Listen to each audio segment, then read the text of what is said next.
What's going on, y'all, man? This is Editor Castro. I just want to apologize for the camera. I was trying to do this quick. Just trying to do something new, go outside. Just looks kind of crappy. We're going to try it again. We're going to get it right, but I just wanted to apologize beforehand. But it's a good video, so give it a shot. But love y'all. Let's get into it. As you can see, we're in a new environment, but it's going to be the same Philly. I just want to rant. You want Philly? Yeah, let's do it. What's going on, you guys? It's your boy Joe Castro, aka Philly Fresco, and this Philly the podcast. So today I wanted to talk about some things that I'm seeing on the interwebs, just how I'm feeling about these free agents. It's going to be kind of a mishmash of everything. It's going to be a rant, for lack of better terms, but it's not going to be too overwhelming. So be sure to hit that like, hit that subscribe, join the family. We are on the road to 4K, and let's get into this, man. So the first thing I really want to talk about is the scouting combine. I know I made a video about it, but I'm really starting to think that this is going to be a real thing. This could really, happen. We could really be looking at no scouting combine this year and possibly even moving forward. This is seems like something that's kind of getting dusted under the rug, but it still seems like it's pretty prevalent. It seems like 150, like I said, 150 over 150 college athletes are already, thinking that they're going to boycott this scouting combine. So it's a little something that's still on my mind. I wanted to just bring that up for those that didn't watch the video. Definitely go check that out. And then, something that I saw today also was a J.C. Jackson talking about the Patriots not really looking like they're wanting to sign him. They're not looking like they want to re-sign him. He went as far as saying they had no contact, no contract talks, no contact, nothing. I've said this before. I said this last preseason, last offseason. If there's any way you can add a J.C. Jackson to this Philadelphia Eagles team, you do it. There's no, ifs, ands, or buts about it. You go ahead and you go grab him. I think he's 27 now. He can still grow with this defense. He's a little bit undersized, but he's shown that that's not a problem. We are a team, and I think every team in the NFL should be, well, except for the Patriots, apparently. They don't need him. But every team should be looking at that secondary and trying to booster up that secondary. We saw in the playoffs, we saw throughout the season, offenses are exploding for big numbers. You need guys that can stop them. So J.C. Jackson is somebody I have my eyes on. I've had my eyes on for a long time. It would be interesting to see what his contract would look like, how much he would be getting, how long he's trying to be, signed up for. I'm thinking maybe 3-4 years, get him around 10 to 12. I think that would be a steal. You have a guy that could be your number one cornerback right off the rip. No disrespect, to Darius Slay, but you got a guy that can come in and just take his job right off the rip. And, add Darius Slay to that mix. You got a very, very scary secondary, definitely an upgrade from last year when you had Steven Nelson. And Steven Nelson didn't do terrible. I've said that before. I don't think Steven Nelson was the worst cornerback in the world. So, contrary to some of y'all believe, I feel like some of you guys think that he just had a terrible year. I am not of that thought process. But, you look at this team and the way it's built. Obviously, I made that video about Colin Cowherd. I'm not going to talk too much about that. But you look at the way that this team is built. There's no team, in my opinion, that is really in a better situation than the Philadelphia Eagles. We have the draft capital. We have the money, and we can make even more money if that's something that we want to do. We have a GM that's not afraid to trade, right? Howie Roseman is not afraid to trade, which kind of brings me to my next point. Like I said, this is going to be kind of a mishmash. I just wanted to throw about a bunch of thoughts out there. I couldn't make full videos on each one, so I'm just going to throw them all together. But that brought me to thinking, how possible do you think it is that the Philadelphia Eagles try to move back into the second round? How, we've talked about the first round picks and how they have 3 of them and they might trade back to get into the first next year. And I think that's a very, very viable option. But once I look at the back end of our draft, we have 3 fifth-round picks. And we have guys like a Derek Barnett, if you want to do a sign and trade. You got somebody like Andre Dillard. I know a lot of people throw him out in talks. You have somebody like a Gardner Minshew. How valuable are these guys? And can you maybe package 2 fifth-round picks, maybe, something like that, and get back into the second round? Like, that would be something that would be very interesting to me. I would love for the Philadelphia Eagles to try and do that. I would love to see Howie Roseman kind of put his foot on that, gas pedal and try and make things happen. If you, right now as it stands, I think we have 6 picks in the top 100, which is incredible. That's great. You can make that 7.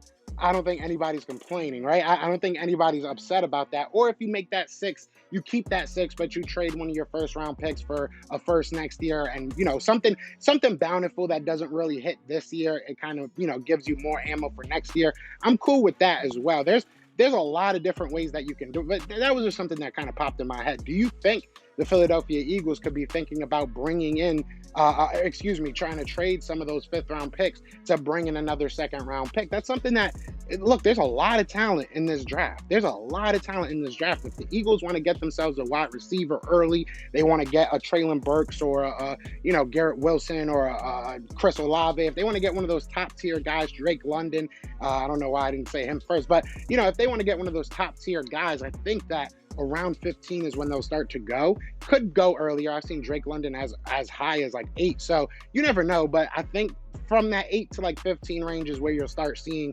the big name wide receivers, kind of start dropping off the board. Or maybe you're looking for the best. There's so many ways you can go with this defensive end. There's a lot of good edge rushers in this draft. There's a lot of good linebackers in this draft. So there's so many things you can do. I think this is the year you try to load up on as many top 100 picks as you possibly can. I know that financially it doesn't really work out as we all would love for it to work out, right? This isn't Madden, but this is a team in transformation and transition, as Howie Roseman said last year. This is a team that if you look at them right now, they are wide open with who they can be and what they can be. We can go totally young, which we kind of are on the offense, right? Outside of our offensive line, we have nothing but youth. And even on the offensive line, we have a lot of youth. So, we can go totally young. I think the defense is going to be the next to go young, right? We saw the offense slowly getting younger. I think the defense is next up. I think this is the year that you see a lot of picks focusing on getting younger on the defensive side. We saw a lot of trades for cornerbacks, for secondary guys, Tay Gowan, Kerry Vincent, right? We saw those, obviously drafted Zach McPherson. We saw those guys coming over here. So we're trying to get youth, right? We're trying to get youthful. We're trying to get some good playmaking young guys that can grow with this team at a good clip, right? At a good rate, at a good money. The money has to make sense for everybody. So I think that this is the year. If Andre Dillard is a guy that you realistically want to move on from, I think it makes sense to go ahead and package him with a 5th or maybe 2 and get back into that 2nd round. I think Andre Dillard by himself is probably a 3rd or 4th round, draft pick as far as value goes. So why not, package him with something that you have a bountiful, you're blessed with, right? You're blessed with all these picks, so you might as well utilize them correctly. Last thing I want to talk about Hassan Ritter. So Hassan Ritter, I've been seeing a lot of content creators putting up videos and a lot of reporters talking about Hassan Ritter. I like him. I think that the kid's got a lot of talent. You go back 2 years ago, obviously kind of broke out, right? He had a rough first couple years, and then he kind of broke out with 12 sacks. And then this year he moves to a new team, is able to kind of, stay steady with those sacks. I think he was around 10. I know he had more than 10. Can't remember the exact number. But either way, what I'm trying to say right now is I wouldn't mind a Hassan Ritter, but I think one thing that people are kind of not necessarily understanding with a Hassan Ritter is that you're getting a pass rush specialist. You're not getting a guy that can go in there and save this linebacking core. He's a good addition when you have a good linebacking core or a good defense. He's a good pass rush specialist, somebody that you throw in there, on 3rd down and let him just cause havoc.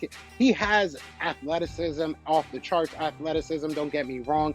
He can play a little bit of that edge. He can, but that's really all you're getting. You're getting a guy that can, rush the quarterback. And while that's very, very valuable, don't get me wrong, he's going to probably be overvalued this year. So that's something that Eagles fans and the brass obviously have to kind of keep in mind. Are we going to pay just for somebody that's just going to get a sack? For that, I think we can find that in the draft. We'll see what happens. Like I said, would not mind Hassan Ritter at all. I just want people to be understanding of what he really is. I think people think he's going to go out there and cover running backs and cover tight ends.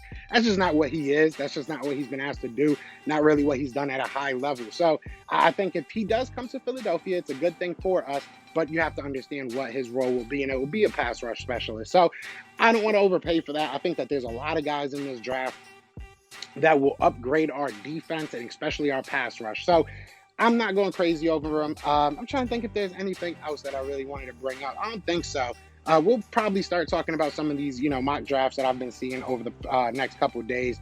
We got some interviews coming back on. I'm going to start getting some of my reporter buddies back on the show to talk about this off season. But you guys let me know below, man. What do you want to see? How are you feeling about this off season? How are you feeling about the topics I spoke about? And if there's any one topic that you want me to make a full video on, let me know and I'll do it. But other than that, y'all know what it is, man. It is Fly Eagles Fly. And we're actually out here. Peace! Eagles fans everywhere. This is for you. Fly Eagles flying on the team. Touchdown, touchdown. Time to get Jalen this ring.